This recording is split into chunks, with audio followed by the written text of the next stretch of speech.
Yes, we're back. Nako, ito na, Chairman. Chairman, ito na tayo sa Happy Healthy at iba pa. Nako, talaga. Go, Cory, go! Inaabangan. Ito na, ilabas natin napakagandang poster natin.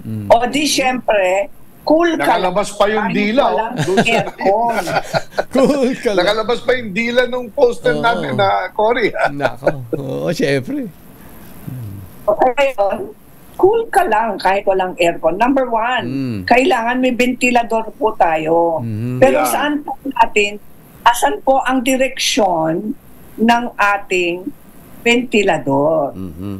Huwag dapat diretso sa atin, kundi itong tip, itutok ang electric fan sa bintana. Aba. Yung bukas na bintana. Para hindi pumasok ang mainit na hangin. Yun. Sa bintana? In, out. Yes, isa sa mga tips ito. Kailangan pag sobrang mainit ang silid o ang kwarto natin, bubuksan ng ventilador, buksan lahat ng mga bintana, ito ang electric fan sa bintana. Para hindi Bago yun, ha? Baka naman. Bago yun, Cory. Dapat dalawa ang ventilador sa kwarto. Dalawa. In and out. Dalawa. Isa nakatutok sa bintana para umalis ang init. Mainit. Ang mainit na pala yun. Sa kwarto. Yung isa, saan nakatutok yung isa, Cory? Pare doon sa asawa mo kasi para lumabas din. Sa bahay lang.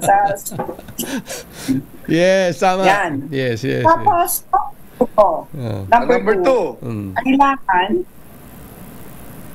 uminom ng tubig. Ayan. Na naman. Ayan, tubig Ayan, tubig Dapat huwag yung maglang ng basong iniinom nyo.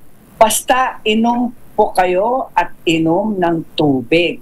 Kasi sobrang dehydrated na po tayo dahil sa sobrang init. 12 to 15 glasses. Tapos, wag naman ice water. Oo, ayaw ng ating tiyan yung ice water. Marami akong nakikita taong umiinom ng ice water. Mali. At sinasabi ko sa kanila, mag-ingat kayo talaga sa sobrang ice water.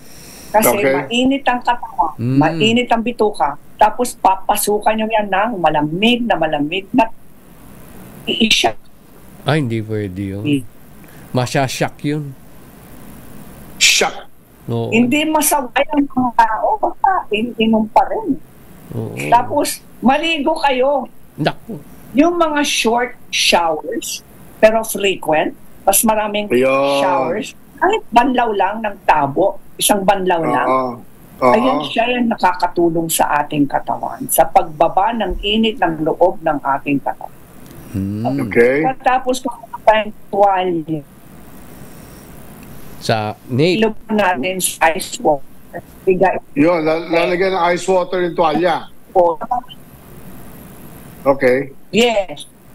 Ilagay lugar na sobrang mainit. Ice water. Ice water yung tuwalya. Oo. Tulad ng yung kilikili natin. Tapos sa ating batok. Dito tapos sa likod. Sa ulo po natin. Oo, itong batok. Ulo. Sa ulo. Yes, oo, tapos natin. Sa ulo.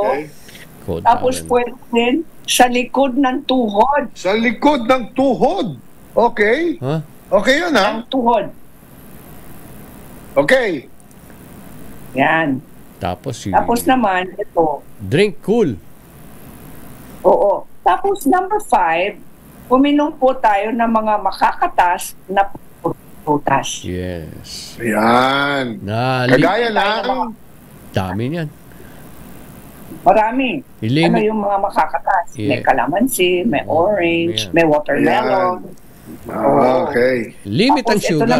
Yes, limit sugar. Huwag gumamit ng mga damit na masikip. Dapat maluwag. Yan, maluwag. Oo, maluwag dapat.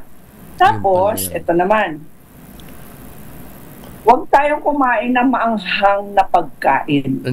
Wag muna. Kasi Wag muna iinit mag-spicy food. Iinit ka. Lalo na pag noon time, sobrang init yung mga golfers. Tapos na kayong mag-golf. Yes. Mainit ang katawan. Kakain pa kayo ng spicy food.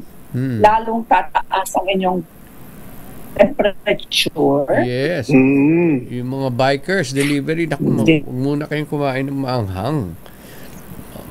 Okay. Mga kung meron itan kayo, huwag mong iisin. Magluto. Next. Magluto sa umaga o gabi. Hindi ang condition do. Ayun. Yes. Tapos, pag meron po kayong mga meetings at kailangan nyong lumabas sa bahay, kung kailangan nyo lumabas sa bahay, i-schedule nyo ang inyong meetings sa umaga o di kaya sa late afternoon. Kung kailangan nyo talagang Yun, umaga or late afternoon. Wag midday. Kasi halik tapat. Oo. Tapos, dapat meron po tayong yung spray bottle na maliit na merong tubig. Yeah. Kaya pag tubig. Po tayo, oo. Pwede nating i-spray yung mukha ng can you feel it? Ganun. Kasi nga, totoo. Tapos, kung meron po tayong peppermint, dapat meron tayong mausay din yung peppermint. Oo. Yan po ang ating happy healthy. Yun. Yun. Okay. Thank you very much, Partner Cory. Partner Emer, meron ka mga importante babatiin bago tayo magtapos. Go ahead. Yes, hello lang. Yung mga tiga San Isidro. Smile. Yes, San Isidro, Nueva Ecija. Fiesta na natin May 12 to 13. Mayor Tino and VP Pantig. Happy birthday, Pedro Baltic Baltasar at si Raul Bernal de Dios. Si Baltic. Happy birthday pa rin. Happy retirement naman. Na happy retirement. Yung SMDC President. Too young to retire. Too young. Jose Marie Baby Banson. Ako, napakagwapong magre-retire. Pero alam mo, Emel, sigurado ako, hindi pa yan magre-retire. Maraming pang gagawin yan. Yes. At baka sumama pa sa atin dito sa kaya mo yan. Naku, ang galing naman no? The marathoner himself. And yes, magpiesta na tayo sa St. Joseph. May Warren. Yan. Yes. Okay, sa oras natin 5:04. Nako, overtime na tayo. Tandaan nyo, tuwing Sabado, alas 4 hanggang 5 na hapon sa inyong paboritong programang Kaya! Yan! Yan! Yes! Bye! God bless! See you next week!